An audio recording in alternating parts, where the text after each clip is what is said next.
Por supuesto que el intervencionismo está en el ADN de los peores gobiernos latinoamericanos, pero para que haya intervencionismo tiene también que haber del otro lado un vendepatria que ruegue que intervengan en su país. Y en esta elección la vendepatria fue Xóchitl Gálvez, que fue a Estados Unidos, a España y a todos lados a decir, por favor, sálvenme de mi propio fracaso electoral. Ni que me feliciten, ni que me lamenten, ni que nada. Y Xóchitl lo tomó con un humor que la distingue mucho a ella. No son capaces de ver siquiera montajes, no detectar los montajes. Después de tanto montaje, García Luna con y la verdad es que les después de tanto montaje no los detectan. No detectan los montajes. Ayer las mujeres Oye, un poco. metieron 2 A golazos. que construyamos el segundo piso de la transformación. Amigos, bienvenidos a una nueva transmisión más a este su canal en el segundo piso, servidor Ian Rodríguez, transmitiéndoles desde el día de hoy. Nos seguimos encontrando en este jueves 29 de febrero del 2024. Si nos estás viendo por primera vez, muchísimas gracias por tu tiempo y por tu espacio. Solamente pedimos el apoyo con la suscripción para que cada día podamos ser más en esta gran familia del segundo piso. Señores, vámonos de lleno a la información porque como ustedes pudieron observar en el intro del video, las cosas como son, y obviamente que para que pueda haber intervencionismo tiene que haber un vendepatrias, y en este caso pues nos quedó claro que es la candidata de la oposición. Sinceramente, cada participación que tiene Abraham Mendieta termina callando a este priista Paul Hospital, y de veras, parece más mexicano que español, defendiendo a este país al ver nada más cómo estos vendepatrias se dedican a saquearlo. En esta nueva mesa de debate, en este cara a cara, van a escuchar los temas que tocaron. Uno sobre, yo creo que lo pudimos escuchar al principio, ¿qué les parece sobre esta injerencia que tiene o quiere tener Estados Unidos y la manera en cómo la oposición busca que ellos estén, pues obviamente, atentos a estas elecciones? Y de igual forma, toda esta guerra sucia que han emprendido, que en lo particular a mí me da mucha risa, porque no les ha servido para nada.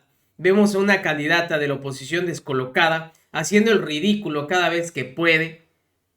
Y ahora, con el hecho de las llamaditas, en donde se dice que ella fue muy audaz y utilizó esto para darle una vuelta. No. Sabemos que lo que caracteriza a Xóchitl Gálvez y a todos estos de la oposición es ser unos buitres y que se aprovechan simplemente de cualquier tipo de desgracia.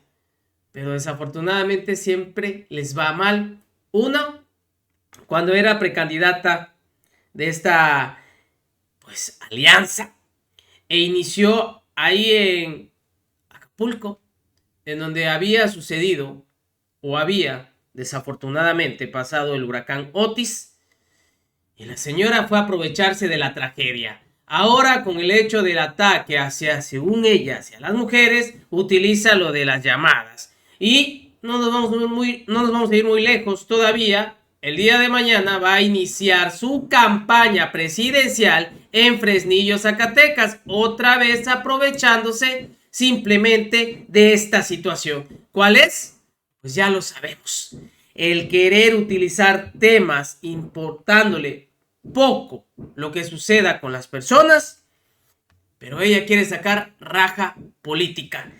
Una verdadera, de veras, mentada. Esto fue lo que dijo Abraham Mendieta y así cayó a Paul Hospital. Y a pocos días, una guerra de teléfonos. A ver quién da su teléfono en esta mesa de debate o quién difunde el del otro, porque eso fue lo que vimos durante el fin de semana, luego de la difusión del teléfono de una periodista en la conferencia mañanera por parte del presidente, y así esta guerra de telefonazos. Y otro, lo que se ha analizado, si son o no bots, esta campaña que se ha generado en redes sociales desde hace ya casi un mes sin parar. Por Hospital. Bueno, pues primero lo que podemos notar con todo este episodio que ha tenido el presidente López Obrador y el New York Times es que está desquiciado, francamente está desesperado. Ya no sabe cómo quitarse el mote de narcopresidente, no sabe cómo hacer para combatir todos estos artículos que, ojo, desde Estados Unidos, con investigaciones periodísticas, apuntan a la sospecha fundada de que hay una relación del crimen organizado con este gobierno. No es nuevo. a lo largo del sexenio hemos visto cómo le da la mano literalmente o bien libera criminales que ya ha detenido esta administración. Pero lo que sí salió totalmente ya de sus casillas es en esta discusión, en este debate que tiene con una reportera durante la mañanera, en donde la reportera le dice, pero presidente, publicar el teléfono personal particular de una corresponsal es ilegal, es violar la ley de protección de datos personales, y cito textual. El presidente dice, por encima de la ley está la autoridad moral, la autoridad del presidente. Sí, así como lo escucha usted, por encima de la ley está la autoridad del presidente. Ese es el nivel de desesperación con el que, naturalmente, quien es el jefe de la campaña desde Palacio Nacional, está viendo cómo arrancan hoy los carteles hacia el 1 de marzo y estos 90 días que tendrán de campaña las candidatas. Xóchitl arrancará campaña en uno de los lugares más difíciles para este país, pero también muy emblemático, que nos muestra un gran resumen de lo que ha sido esta estrategia fallida de seguridad durante el sexenio.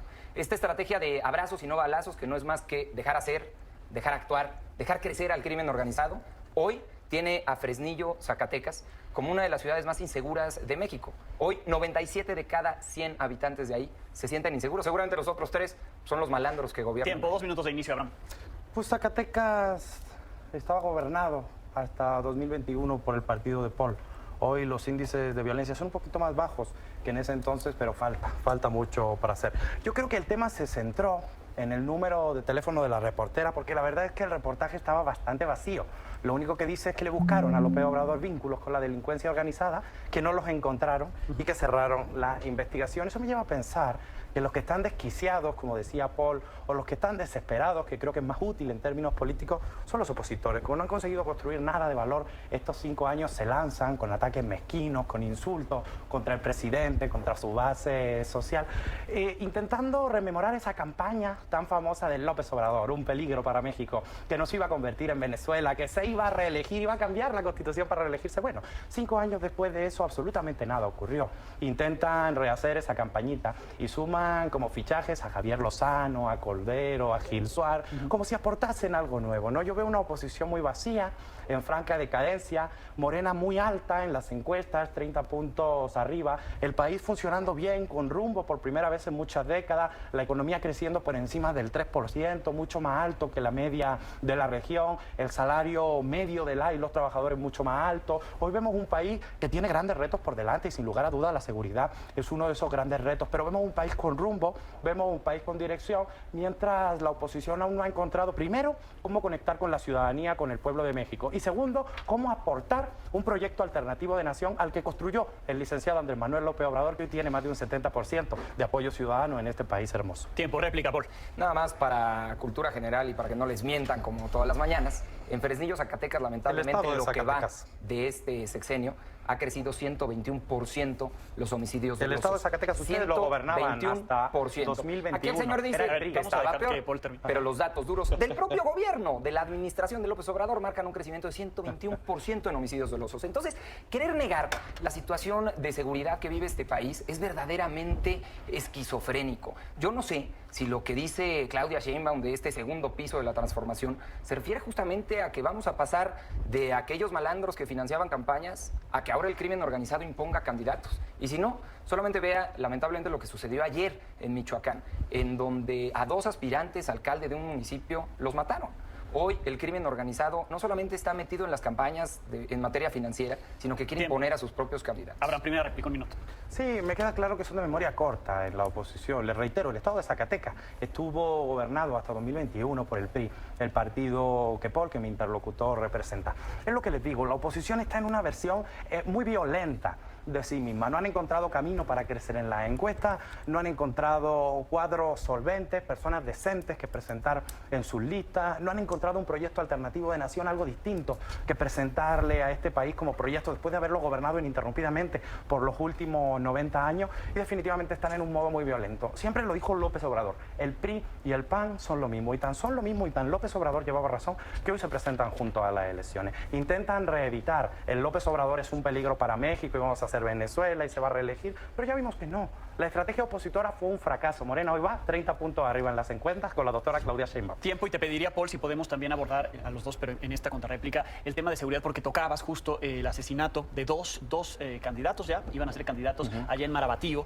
y ¿Qué implica la violencia, la inseguridad para estas campañas? ¿Qué está en juego? Es que lo hemos visto y yo lo platiqué aquí la semana pasada. No solamente es el caso de Marabatío, Michoacán, que es, por decir, solamente ese muy grave, sino que en más de la mitad del país, ahí están partidos políticos que en regiones del país dicen, aquí no voy a postular candidatos o candidatas, prefiero perder por default, es decir, no postular a nadie, a que lo maten, a que maten a la persona porque no se entiende con el crimen organizado. De ese tamaño es el riesgo que tenemos en la democracia mexicana, que hoy no puedas competir de manera libre por un espacio de elección popular porque te maten. Abraham. Claro, por supuesto. Lleva razón, Paul, es terrible. Es una amenaza a la democracia que el crimen organizado intente imponerse o decida en qué lugares permite, ¿no?, que ciertos partidos políticos puedan postular candidatos. Lo que no deja de sorprenderme es la hipocresía de quienes creen que esto es nuevo. El proceso de 2018 fue el proceso más violento de la historia de este país. Es algo que hay que seguir trabajando, es algo que hay que seguir atendiendo, y la profundización democrática es uno de los grandes retos de este país. Sin embargo, se ha avanzado mucho en que las elecciones sean cada día más libres. No es nuevo y la responsabilidad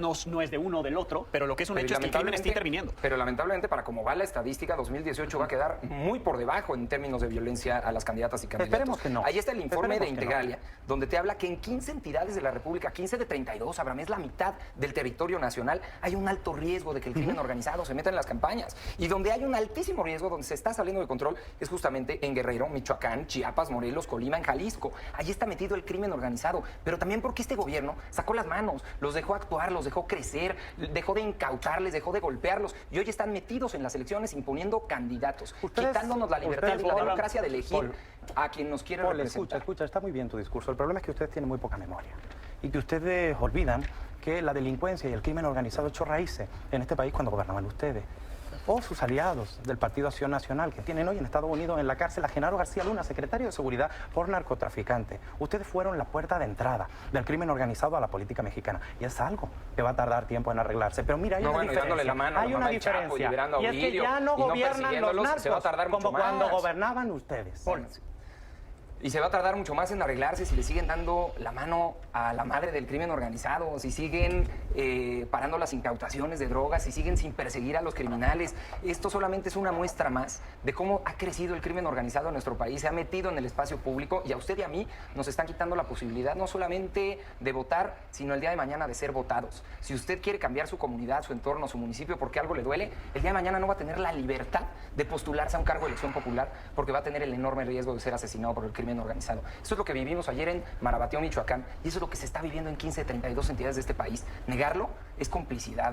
La semana pasada precisamente se realizó la incautación más grande de la historia de México en los 2 últimos sexenios. O sea, cuando gobernaba el partido de Paul no había habido una incautación tan grande como la que hubo en Sonora hace apenas una semana. Me queda claro que hubo lugares donde el PRI y el PAN fueron, reitero, la puerta de entrada, la puerta giratoria de la delincuencia organizada a la política, y que eso no va a ser fácil de limpiar, pero lo reitero, por primera vez México no tiene delincuentes al frente de las instituciones. Bien, para cerrar, les pediría un poco lo que creen sobre la posible intervención de Estados Unidos en este proceso electoral. Hemos visto publicaciones, viene de fuentes del gobierno de Estados Unidos, pero además justo se da en medio de esta discusión sobre la migración, sobre el crimen organizado, sobre si las campañas del pasado y las actuales tienen financiamiento del crimen organizado. ¿Está o no interviniendo? ¿Tiene algún interés Estados Unidos en nuestro proceso electoral?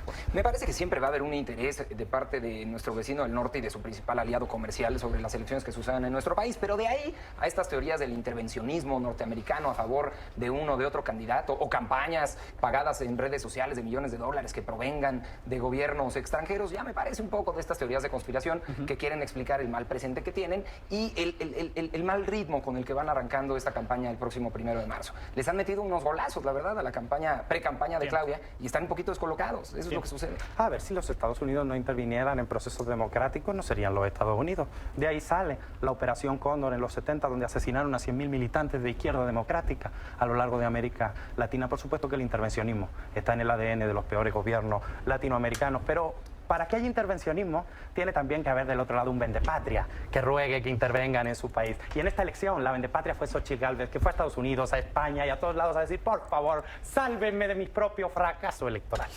Bien, Abraham, Paul. Hasta el candidato del PRI está de acuerdo. Hasta Es que a ellos no les gusta Xochitl. Me dio mucha risa. Es que a los priistas les da pena Xochitl. Del teléfono, ya nada más como colofón, porque podríamos ponerlo aquí. Les da pena. En donde Claudia dice, no, alguien filtró mi teléfono y entonces mejor ya lo voy a cambiar porque no quiero que ni...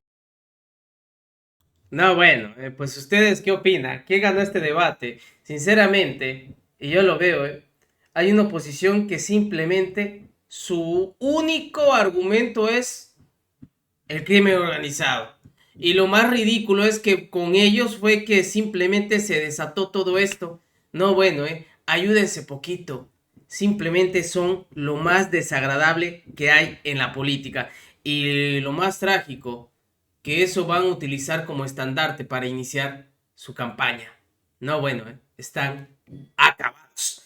Señores, nos vemos en una siguiente emisión. Que sigan pasando un excelente día. Servidor Jen Rodríguez transmitiéndoles desde su canal. Recuerden, señores, vamos a fomentar la cuarta transformación y llevarla hacia el segundo piso.